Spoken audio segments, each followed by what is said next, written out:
रागाचे परिणाम. रागावर नियंत्रण करा. 1. राग किंवा क्रोध हा माणसाचा सर्वात मोठा शत्रू आहे. जीवनात यशस्वी व्हायचे असेल तर रागावर नियंत्रण मिळवणे अत्यावश्यक आहे. राग हा आपल्या प्रगतीमधील सर्वात मोठा अडथळा आहे. राग आल्यावर मानव एकाग्रता गमावून बसतो, त्यामुळे यशप्राप्ती होऊ शकत नाही. 2. राग आल्यावर मानवी शरीरातील हार्मोन्स अनियंत्रित होतात, शरीराची लवचिकता कमी होते. राग आल्यामुळे माणसाची स्वाभाविक गती आणि सुलभता नष्ट होते. 3. संत तुकाराम महाराज म्हणतात, तीळ जाळिले तांदूळ, काम क्रोधे तैसीची खळ.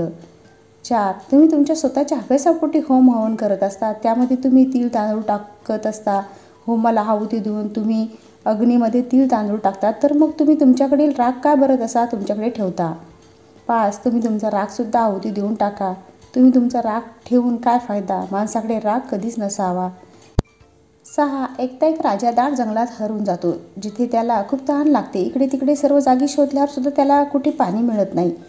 7. तहानेमुळे त्याचा घसा सुकतो. त्याची नजर एका झाडावर पडते. तिथे एका फांदीवर थोडे थोडे पाण्याचे थेंब पडत होते. तो राजा त्या झाडावर जाऊन खाली पडलेल्या पानाचे द्रोण बनवून त्या थेंबांनी द्रोण भरू लागला. जसे तसे जवळजवळ खूप वेळ झाल्यावर तो द्रोण भरला आणि राजा प्रसन्न होऊन जसे त्या पाण्याला पिण्यासाठी द्रोणला तोंडाजवळ घेतो, तेव्हाच तिथे समोर बसलेला एक पोपट आवाज करत आला. त्या द्रोणला झडप मारून परत समोरच्या दिशेने बसला. त्या द्रोणचे पूर्ण पाणी खाली पडले. राजा निराश झाला. खूप प्रयत्नानंतर पाणी मिळाले होते आणि तेही त्या पक्ष्याने पाडले, परंतु आता काही होऊ शकत नाही असा विचार करून परत त्या रिकाम्या द्रोणला भरू लागतो. खूप मेहनतीनंतर पुन्हा तो द्रोण परत भरतो आणि राजा परत आनंदित होऊन जसे त्या पाण्याला प्यायला द्रोण तोंडाजवळ घेतो, तर तो बसलेला पोपट आवाज करत येतो आणि द्रोणला झटप मारून पाणी पाडून परत समोर बसतो. असे 2-3 वेळा होते. आता राजा हताश होऊन क्रोधित होतो. इतक्या परिश्रमाने पाणी एकत्र केल्यावर हा दुष्ट पक्षी असा वागतोय.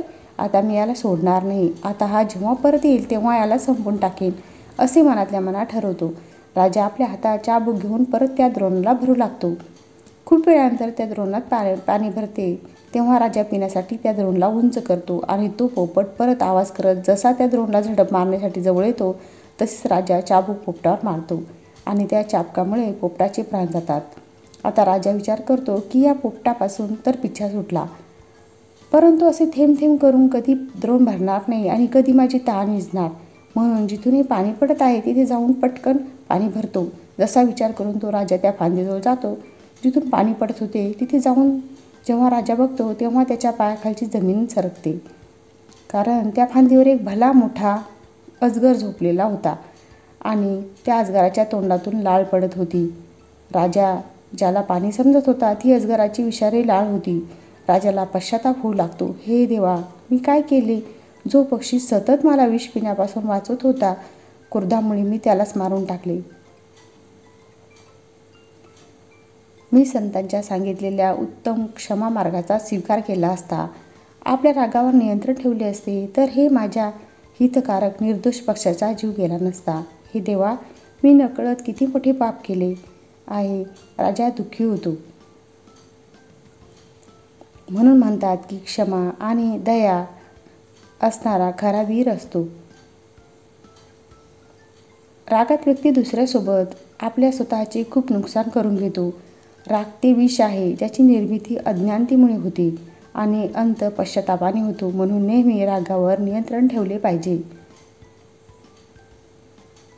अतिराग आणि भीक माग ही मराठीतील म्हणच बरेचसे काही बोलून जाते. रागावर नियंत्रण ठेवणेच चांगले.